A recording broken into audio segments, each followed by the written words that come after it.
So if you clicked on this video, chances are you have just been diagnosed with hyperparathyroidism, or you may be thinking that you have hyperparathyroidism.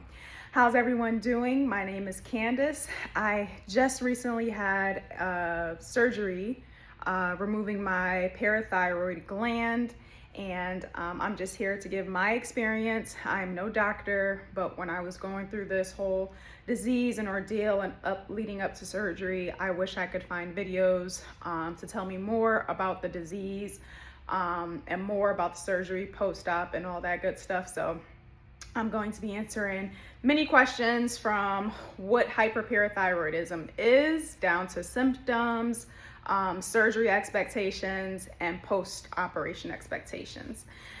So also, if you have any questions, do not hesitate to leave a comment, and I will hopefully answer or figure out how I can answer your questions if I don't have the answers. So I was diagnosed officially with hyperparathyroidism about 2 years ago. And for the last several years, though, I probably had the disease. I just was not diagnosed because, just like many other people, which you've experienced as well, when you have symptoms like poor digestion, horrible sleep patterns, fatigue, it can kind of go into the category of many different things, you know? So I will say what led me to really figuring out what the root cause and issues that I was experiencing and what I was going through was because I had a horrific experience with dehydration. So I always suffered from dehydration to the point where I had to drink at least a gallon of water, always had to have electrolyte packets around me. And if I didn't, and it was a hot day, or I worked out a little too hard, like, I'm damn near fainting. I have been hospitalized for this. I've gone to the hospital since I was a kid getting salines, IV as well. So this is something that, you know, I've been dealing with for a long time. And it wasn't until about 2 years ago I had an experience where dehydration, and it was just a normal morning. I went to the gym to work out. I was drinking a Celsius. I'll never forget, I was drinking a Celsius, and I'm on the phone with my sister, and I started feeling kind of funny. And typically I'm like, process of elimination. If you've dealt with issues or have had symptoms for a period of time, you already know your process of elimination on what you can do to get back to your homeostasis state. So I was like, well, maybe, you know, I didn't eat this morning. It's early in the morning. I'm working out. Let me go find a place to eat. So I went, I got some breakfast. I was like, maybe it's my sugar. Got some orange juice, fresh squeezed orange juice, and I went on my way to work. And throughout work, you know, I still felt kind of funny. And it wasn't until I'm a waitress, I went to go serve someone food, and I went to turn, and literally the whole room like came after the turn. I was like, what the hell is going on? So I ended up leaving and making it home, and I was like, well, maybe I just need some more food. Like, I'm just trying to figure all the things out, drinking tons of water. I get home, and literally the room is just spinning. I couldn't even talk on the phone. I said, you know what, let me take a nap.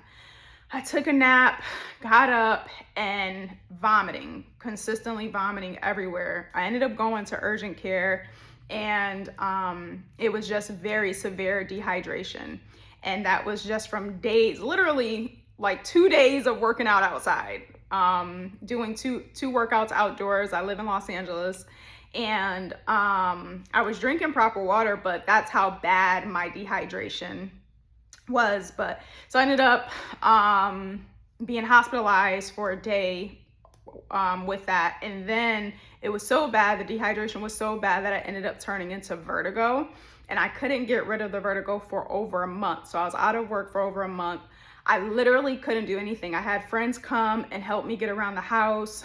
They helped me go to my doctors to figure out what was wrong with me. I took every lab test, blood work, all the things, couldn't figure it out. Ended up going to a chiropractor as like a last resort.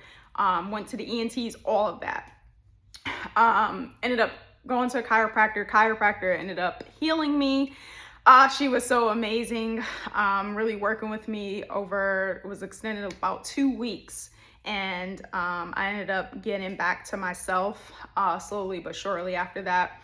But that incident kind of pushed me into going to see the doctor to get a thorough physical exam, not just the quick 10-minute exams that they do nowadays. And I worked with a Chinese doctor who ended up taking various blood work, 24-hour calcium sample, and some other things, kidney functions, all that stuff. And he determined that I had hyperparathyroidism. And so what hyperparathyroidism is, the disease is basically your body producing too much calcium in your blood. What it does is your parathyroid hormone is out of whack because of 1 to 4 of your glands, parathyroid glands, being overactive. Typically, it has an adenoma on them. And so because it's overactive, your body is signaling that it needs more calcium, and it really doesn't. So it pulls the calcium from your bones, puts the calcium into your blood. And so from what I understand, parathyroid gland, which sits behind the thyroid gland, is not the same as your thyroid gland.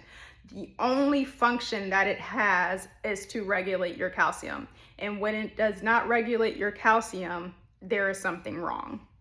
So the future risk from what I've learned with hyperparathyroid disease, it's a disease that is slow in attacking the body. So, on the onset for me, the symptoms were dehydration, extreme dehydration, extreme thirst, having to drink over a gallon of water a day, fatigue, quick to fatigue, muscle weakness. I love to work out, but for some reason it was very, very hard for me to lift heavy weights. Muscle fatigue, constipation. And so the problem is with this disease, many of those symptoms can kind of fit into anything else, So later what ends up happening though is as your calcium is being drawn from your bones, you end up with osteoporosis in later years. And so that is the detriment to this disease, is osteoporosis.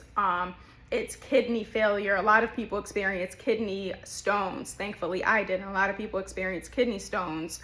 A lot of people can experience buildup in the arteries. And so they've also been told from what I've been told from my doctors, that it also, you have a shorter life, can potentially have a shorter lifespan. So what causes hyperparathyroidism? Honestly, that is something I'm still trying to figure out now. There is nowhere I've researched to tell me how someone gets this disease. Supposedly it's like a genetic mutation and something or another. I don't know. I tried to research that. I went down many holistic routes, scientific routes, many doctors. The surgeon that I had is very experienced in this disease, has no answers for me. So I honestly don't have that answer into how someone gets this disease. But what I do know is that this disease is more prevalent in women than men, as well as osteoporosis, which is kind of coincidental. So one thing I advocate for with all of my friends now, all of my female friends, because when you get your physical, they don't check your calcium, is to make sure your doctors check your calcium, just for preventative measures, But we have no answer as to how this disease comes about. I kind of went over some of the symptoms, but all symptoms, everyone's going to have a different experience when it comes to symptoms, which I find to be kind of it's just weird how this disease is with everything. It's the person next to me can have a totally different experience than I'm experiencing. I don't know if it's based on how many adenomas they have, that, the benign large tumors that sit on the glands, or if it's, I don't know.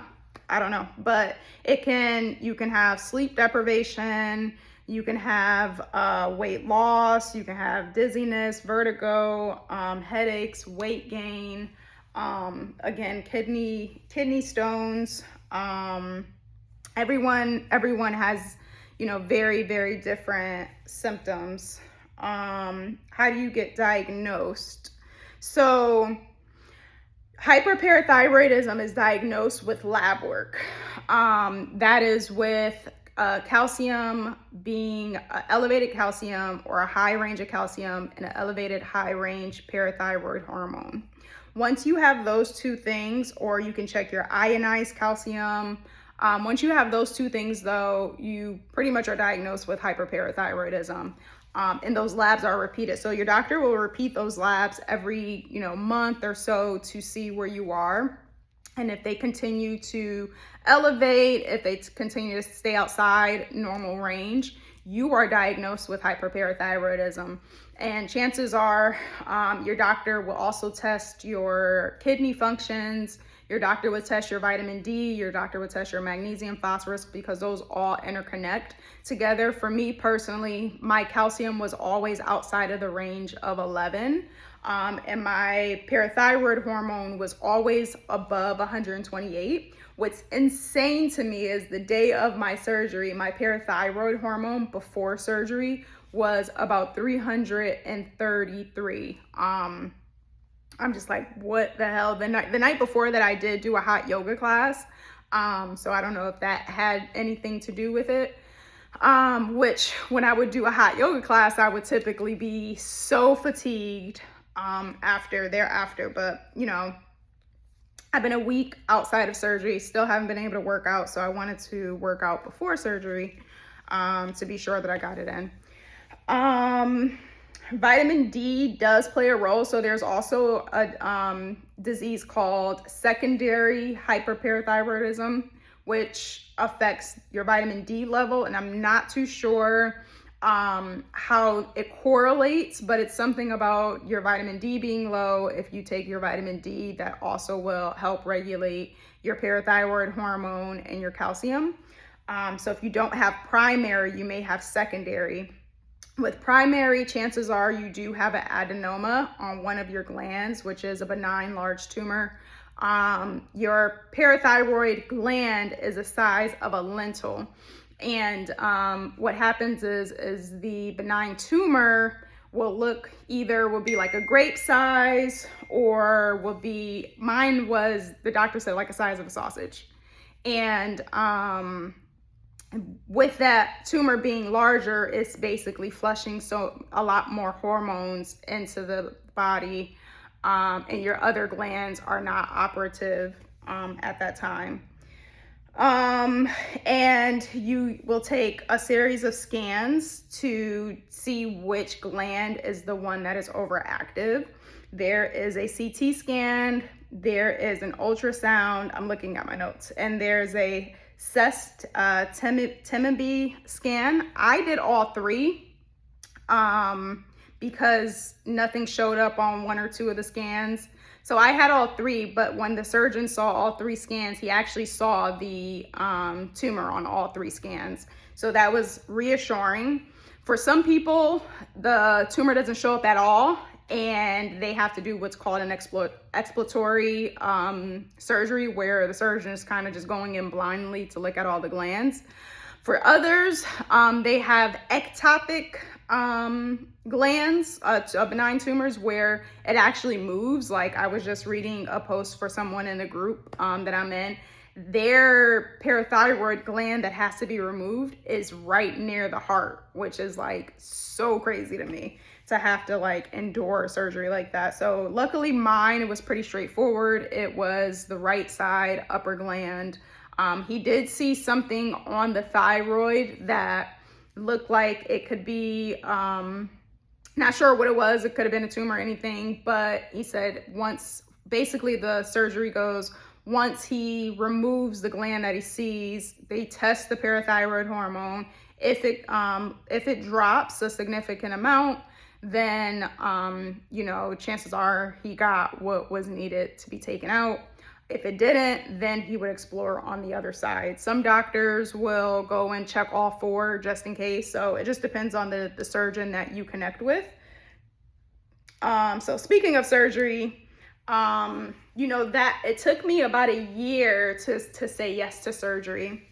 And why it took so long, honestly, was because, you know, the doctors just talked about prevention and they made it known, hey, the symptoms that you're feeling now, all of what you're feeling now, after surgery, you might still feel that. And it didn't really sit well with me. I'm like, I want relief now. You know, I want to feel better now. But after speaking with my boyfriend and really talking about it, I made the decision to get the surgery. Simply because prevention. Like, you know, I'm thinking of my 37-year-old self now. When I turn 60, I would hate to go to the doctor and the doctor say you have osteoporosis. And I think back on this day and say, shoulda, coulda, woulda, you know? So I decided to get the surgery done. When getting the surgery done, though, you want to make sure that you have a surgeon that specializes in removal of parathyroid glands, because it's such, from what I was told from my surgeon, one, the color and how it looks is very similar to other tissues and things within your body. And so if your surgeon doesn't know where to go or how to look or what to look for, it can turn out to be really, really bad. So you want to make sure that you have a surgeon that knows what he's doing. I know there's centers. One is in Florida that specializes just in parathyroid surgeries. I'm with Kaiser, and the surgeon that I had, he only does parathyroid removals. And he does about 100 a year. So I felt pretty safe with him doing the surgery. So here is 1 week. It is not clean because they took off the steri strips and it was like very sticky and they didn't clean it and I can't really rub it yet. But that is how it looks. The actual lines are like right here to right here. So it's right in front. I think once it gets cleaned and heals and, you know, right here is still swollen and very sore. Once that all calms down, I really feel like that is going to be an invisible mark, which I'm so happy about. I do recommend surgery if you have this condition. I recommend it, like I said, for me, it was about my future self. And so when you're thinking about your future and how you want to live and how you want to be, like, you know, the decisions that you make today can affect that later on. And thankfully, oh my, like after surgery, previous to surgery, I had chronic pain in my hip and in my shoulder, literally gone. Like it was insane how crazy I felt completely normal right after surgery. I've been going to chiropractors, I've been going to physical therapy, and nothing, I've been managing the pain, but nothing has taken this pain away besides surgery. And so those two things that I was experiencing came from this disease that I had. Constipation. For years, I had to do the big green salads, all the fiber, drink the water, do all of the things, take all the probiotics, take the magnesium at night, all the things, and totally clear. I haven't had taken any supplements, any teas, nothing since I've had surgery. So I found that to be remarkable as well. And I'm just excited to see anything else, like, you know, the dehydration, the extreme thirst, the working out, when I get back to working out, how that will change and affect me going forward after the surgery. So what are the risks with surgery? The major risk with surgery is, one, they find nothing and you risk being cut open, obviously. But the main risk is because your parathyroid glands is right where the surgeon has to go is right near your vocal cords. The major risk is your vocal cords being cut and it extremely changing your voice or not having a voice, not being able to speak later. So that's why you have to get a surgeon that specializes in removal of parathyroid glands, because it's very real. Most surgeons will tell you it's a very slim chance, all the things. However, that still is a risk. So that, I would say, was one of the things I was very concerned about. But got to put it in the Lord's hands. You will be under anesthesia. Some people stay overnight for surgery. Some people, for me, I left 4 hours later. So I got there. I had to be at the hospital at 5:30. It was outpatient surgery. I had to be out there at 5:30. I got out of the hospital by 4:30 p.m. So same day. Some people stay overnight depending on, you know, what the surgeon recommends for you. Will I have a scar? I mean, we looked at the scar. I'm going to be putting scar cream and all the good things on there. This is 1 week post-op. Work. So my job is very demanding on my body. I'm a waitress. So I'm out of work for 2 weeks. Could I go to work today? I feel like, you know, I'm able to move my neck. I still can't move it all the way up. That's as far as I can go. So I'm not 100% yet. But if I had to go, I guess I could. For those that, you know, have desk jobs and things like that, I would say your major concern will be, one, the anesthesia. So not going back until that anesthesia is out of your system. And then 2, being able to move your neck. So if you're somewhere where you have to move constantly, I would take the time off that, you know, the doctors give. My doctor, like I said, gave me 2 weeks, 10 days. Some doctors will give a week off. Some people say they go back to normal activities 2 days later. Some people say they're having a horrible experience. I know a couple of people that had the surgery the same day as I, and their experience has been totally different than mine. My major pain after surgery, like I said, was just the moving of my neck where the incision was, which is, I think, is kind of normal. You just had surgery. I felt tingles in my hands and in my feet when blood flow has been a little restricted, like if I've had my leg laying up for a little too long, or, you know, something like that. So that's with surgery. If you have any questions on the surgery, let me know. It honestly wasn't as bad as I thought it was going to be. My anxiety was like up to here, but it really was not bad at all. Like, the anesthesiologist came over, did his thing, and literally 10 seconds later, I was out. Only thing I remember is him saying, all right, you know, kiss your boyfriend goodbye. And then I woke up and I was just like, oh, I guess it's done. So that recovery. I had soups for the first day, just because they put a tube down your throat, like a breathing tube down your throat, because they're dealing with the neck area. So they put a breathing tube down your throat. So my throat was a little sore. I had soup, but thereafter I was able to eat whatever I wanted. Wasn't super painful. You are going to be able to shower. Your incision's going to be covered for mine was covered for the first week. So you will be able to shower, but you just can't get that area wet. What else? I'm just kind of going over my list of things. You can pretty much do any and everything. Like, I didn't drive. Obviously, just feel how your body is. I didn't drive or do any of those things for a couple of days, just because, you know, you want to be able to, what is this? You want to be able to move your neck quickly. You want to be able to respond quickly on the road. And I couldn't at the time, so I did not. My calcium level. So I went to the doctor's yesterday to get my calcium checked, and it is normal, but how they explained to me is that the other glands need to wake up right now. And so although everything is normal, your body's still adjusting, and your body is used to having higher calcium. So the tingling feelings that I was saying that I felt, they do have me on calcium, very low dose. I'm on 1,000 milligrams. I'm taking 1 tablet twice a day. There was only one time that I had to take Tums, because they also tell you to purchase Tums just in case.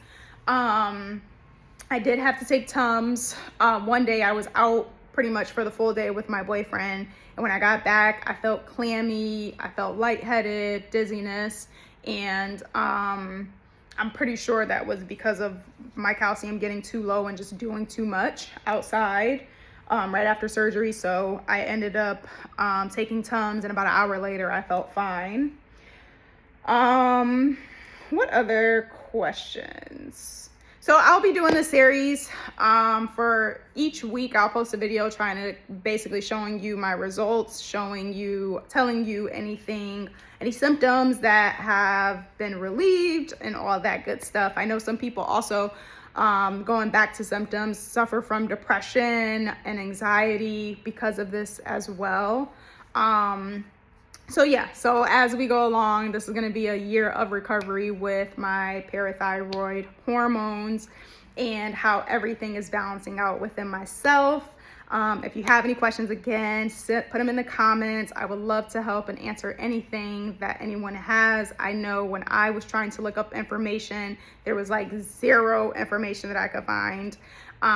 So I want to be there to extend myself and be of service for anybody that is undergoing the surgery or just found out that they had this condition.